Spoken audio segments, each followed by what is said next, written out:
No one said that the path is going to be easy. And it's not. We know life is rough, and we know there will be pain, and whether that pain is at the hands of an enemy or at the hands of nature or time or disease, there will be pain. It's an urge. Truth be told, every champion has felt it. Every president has felt it. Every king has felt it. Every lion has felt it. Every winner has felt it. Every soldier has felt it. Every victorious person has felt it. The urge to quit. Often when people are embittered and resentful and feel like they're victims, it's because really awful things have happened to them. Now, not always, but often. And so then the question is, well, if you're in a situation and something really awful is happened to you or has happened to you, then, well, why shouldn't you feel like a victim? And is there a better alternative? Thousands have come before you and they did just fine.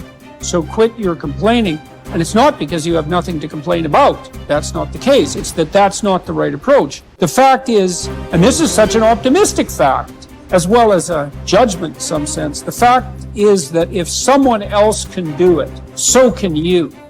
And that's something, right? If you're reading about the great heroes in history, people who are in these terrible situations, and you see someone rise to the occasion, and then you can say, well, that was a person who did that, and I'm a person, and so maybe I have that capacity too, even though I don't know how to approach it. Don't allow that inner doubt in you to tell you why you're not good enough. You ignore that inner voice and all of the external voices. Don't judge the possibilities for what you can do based upon the circumstances, because the circumstances won't determine who you are. Doesn't matter how many mistakes you've made. Doesn't matter how much money you've lost. In fact, I see it only as an investment. What you learn from life.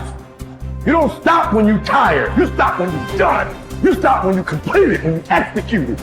This way you start separating the successful from the unsuccessful. Just because it says trial on the package, or tribulation on the package, or pain on the package, it don't mean it ain't a blessing inside, and most of you turn around when you see pain. But those of us who had a right perspective, we approach it when it say pain. When we see trial, tribulation, we don't give up or give in. We know the blessing is on the inside. We don't give up. We don't surrender. We don't quit. We see differently. Our perspective is different. And because our perspective is different, our outcomes are different. Our rewards are different.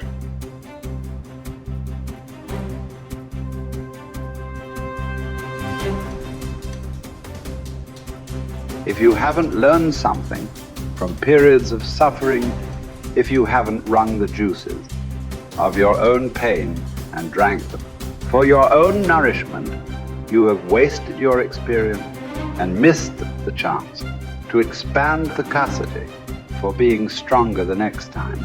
That these seasons arrive at your door. My mental outcomes were a consequence of my habits. And my habits were a consequence of my choices.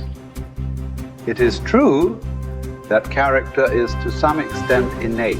Our genetic makeup imbues in us certain proclivities. But it is as true that character is mostly a consequence of choices. We all make them, and we should make them deliberately with the knowledge that these choices are part of our responsibility toward a purpose other than our own selfish aim. That responsibility is to your family, friends, community, and country. You have purpose in this life. God has you here for a reason. You may not know it, but He does. Your job is to find it. No one else can. You need to understand that your purpose may be great in the eyes of the world, or it may be commonplace and seemingly small. Your purpose might be your family, your children. Your purpose might be tutoring a child and changing their life. Your purpose might be the business you started. Your purpose might be cleaning up your block. Your purpose might be in the help you give others. Your purpose might be in the example you set. Only you and God know. Only you and God need to know. Search until you find it. And until then, Act as if you have it because you're wasting time otherwise.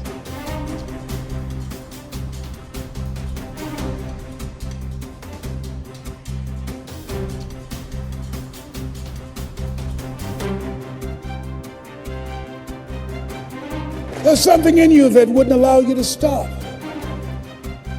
Dr. Howard Thurman,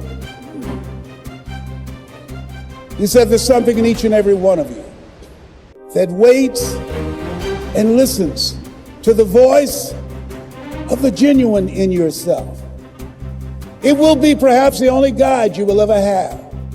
And if you cannot hear it, all of your life, your days will be spent on the ends of strings that somebody else pulls. And I say to you, the reason you showed up, even though you couldn't afford to be here, the reason you drove hundreds of miles, flew around the world, there's something in you, in your heart of hearts, that said, I'm not going to let anybody pull my strings. That said, I'm going to control my own personal economy. That said, I've got a dream I want to achieve. I want my children to have a choice of the kind of education that they want. That said, I am the captain of my ship. That said, I'm going to control my destiny. And whatever it takes, I'm willing to do the work. 1961. President John F. Kennedy had a decision to make. The decision was whether or not to call a news conference and tell the world the United States was going to go to the moon. And I submit to you that the decision to do that was very risky. And what governed his thinking is what governed your thinking when you decided, I'm going to do this. See, the technology did not exist. The answer, what will it take, did not exist. No one had ever done it before. But he made a decision. He looked at Werner von Braun, the most brilliant scientist of that day. And he said, Werner, what will it take for us to go to the moon?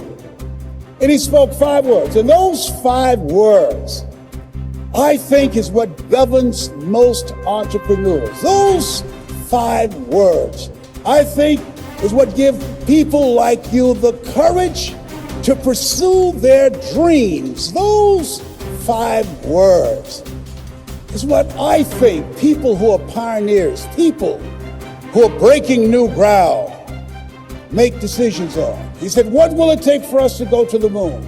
And the response was, the will to do it. As you look at yourself, as you look at your business, what will it take for you to increase your business? The will to do it. What will it take for you to become more powerful in your presentation skills and be able to increase the number of people, to quadruple your business? The will to do it. What will it take for you when others are quitting because of the rejections, when others are stopping because they just become so discouraged and they have creditors breathing down their neck and they have family members and friends telling them they're a fool? What is it that will allow you to have the mental resiliency to keep on keeping on, to keep your commitment to your commitment? The will to do it. Every time I say it and ask you a question, I want you to say the will to do it. What will it take for you to build your business? What will it take for you to increase your recruiting? What will it take for you to bring out the greatness in you and to make your mark? What will it take for you to become a high achiever and to bring out the billionaire in you? Shake someone's hand on your right and left and say, I've got the will. I've got the will.